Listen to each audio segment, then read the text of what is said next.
Godzilla, -1. This film was directed by Takashi Yamazaki and written by the same gentleman. It was released in the States earlier in December and I watched it last week.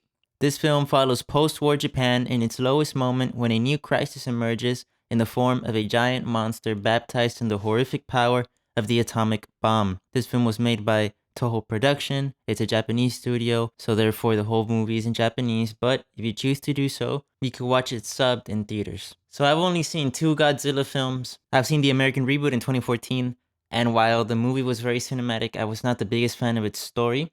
I also saw the Godzilla vs. Kong film.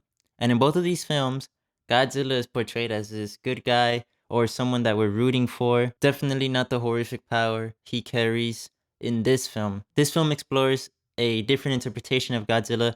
From what I understand, it's the original interpretation where he personifies disaster and is meant to symbolize the destructive nature of war and the chaos that comes with that. Even one of his attacks is called the atomic breath. You know, the horror genre has ties to trauma, and I think this interpretation of Godzilla was symbolic of the trauma the Japanese culture and population went through post-World War II. Again, from my understanding, that's how he was initially portrayed when he was first put on screen. He has a frightening character design that was delivered greatly from the visual effects artist. His eyes were red, very demonic in a sense.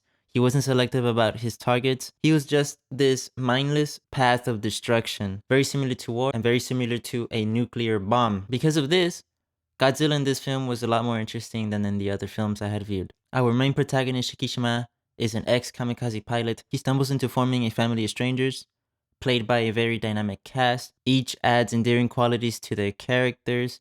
They become a very lovable and likable group of people. I was emotionally invested in their lives and in the family that they had created for themselves. Guys, this film only had a budget of $15 million. And to compare, the Godzilla in 2014 had a budget of $160 million. There is a huge difference. And this film is so much better.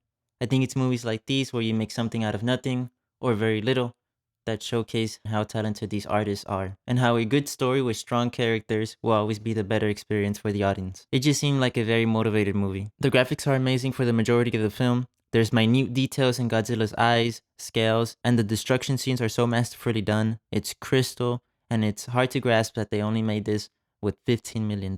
Sure, there are moments in the film where the graphics aren't perfect. You definitely give it a pass because you're so invested in the story. I was a big fan of the film score as well. It sounded very old-fashioned, and it added a lot to the movie, especially in the third act where you have a score and it includes a viola playing. I think once you watch the movie, you understand what I'm talking about. It's played in a very emotional scene, and it's really good. The sound editing was amazing as well. Godzilla's roar will make the theater explode with sound waves. It was amazing. Man, there's so much creativity out there. I really do love it. I really do hope more people support this film because it deserves the support. And with 15 million, they really made magic. My score for this film is an A-. Now, this movie is PG-13. Obviously, Godzilla by nature is violent. The strongest part of the film is the beginning.